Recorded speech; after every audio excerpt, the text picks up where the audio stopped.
Hello, English learners. Welcome back to the English Academy podcast, where we unlock the secrets to truly captivating English conversation. I'm your host, Chloe. And I'm Liam. Today, we're diving into an amazing skill, telling a short story or anecdote in English. You know, those little personal tales that make conversations so much more interesting and fun. Exactly. It's not about writing a novel. It's about sharing a quick, engaging experience. Maybe something funny that happened or an interesting observation. It helps you connect with people and show off your English skills. But it can be tricky. Sometimes you get lost in the details or you forget the key words. Today, we'll give you the tools to tell your stories clearly, with humor, and with a great ending. Get ready to turn your everyday experiences into memorable English conversations. But first, let's hear from our amazing listeners. You know, Chloe, we get so many great messages about this. Here's one from Anya in Germany. I have so many funny things happen, but when I try to tell them in English, they aren't funny anymore. How do I make my stories better? That's a great point, Anya. Humor can be tricky across languages, but we'll show you how to use words and structure to keep your stories engaging and funny. And we also heard from Carlos in Brazil, who said, sometimes I start a story and then I forget what I'm saying or the other person gets bored. Help! Carlos, we totally understand. That's why a clear beginning, middle, and end are so important. So, Chloe, are you ready to guide our listeners through the magical world of English storytelling? Let's help them share their stories. I am. Let's start with our first crucial step, why stories matter and how to start them strong. Our first tip, why stories matter and how to start strong. Stories are wonderful because they add personality to your conversation. They make you memorable. Exactly. Instead of just saying, my day was busy, you can tell a short story about why it was busy. Now, for starting strong, use easy phrases to introduce your anecdote. Great opening phrases. The other day, I was walking to work when... Guess what happened to me yesterday? You'll never believe what I saw. I remember one time when... These phrases immediately signal that you're about to tell a story and they create curiosity. Funny blunder.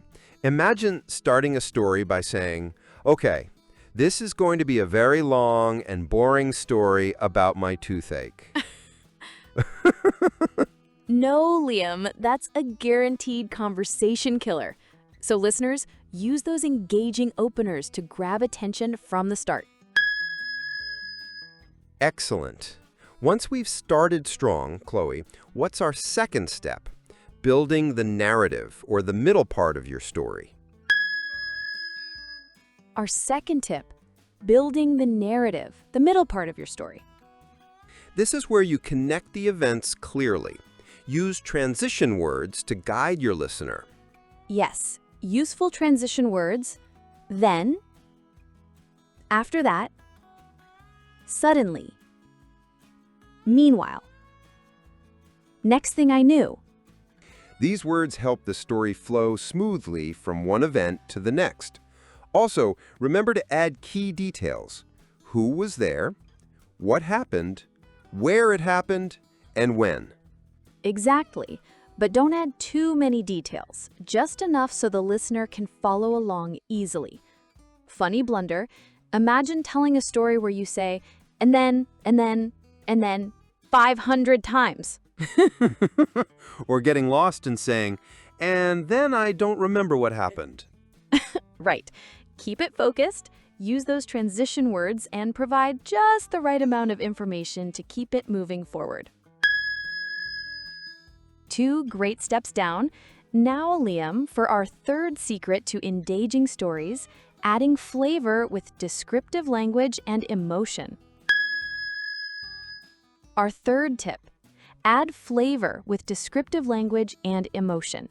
This brings your story to life. Absolutely. Use adjectives and adverbs to paint a picture. Instead of saying, the dog was big, say, the dog was enormous and fluffy. And don't forget sensory details. What did you see, hear, smell, taste, or feel? For instance, I heard a loud crash, or the food smelled delicious. Show your emotions too. For example, I was so excited. It was a total nightmare. I felt so relieved. These details make your listener feel like they are there with you in the story. Funny blunder. Imagine telling a story in a monotone voice with no emotion, just facts.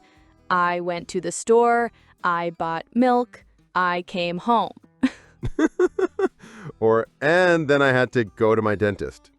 Right. And then you have to add, and that was my exciting trip to the store. No, that's not exciting. Add some sparkle. Wow, Liam, we're making these stories truly captivating. Now for our fourth and final tip, the perfect ending. This is crucial. Every good story needs a strong finish or a clear point. Our fourth tip, deliver the punchline or the point. Don't let your story just fizzle out. Absolutely. You told the story for a reason. Make that reason clear.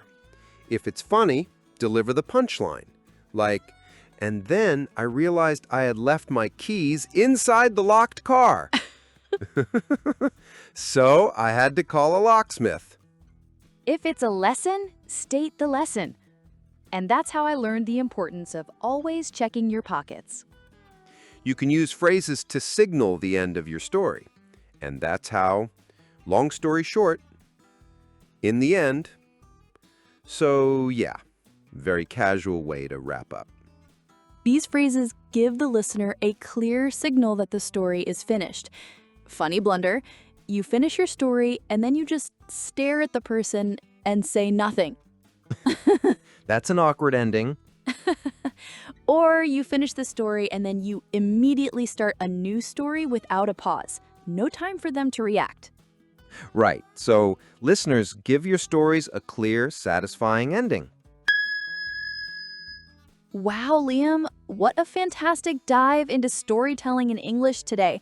We covered starting strong, building the narrative, adding flavor, and crafting the perfect ending. We really have.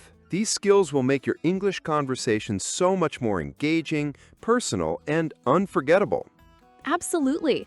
It's about sharing your world and connecting with others on a deeper level. And speaking of connections, we are so incredibly grateful for our amazing listeners who support the podcast.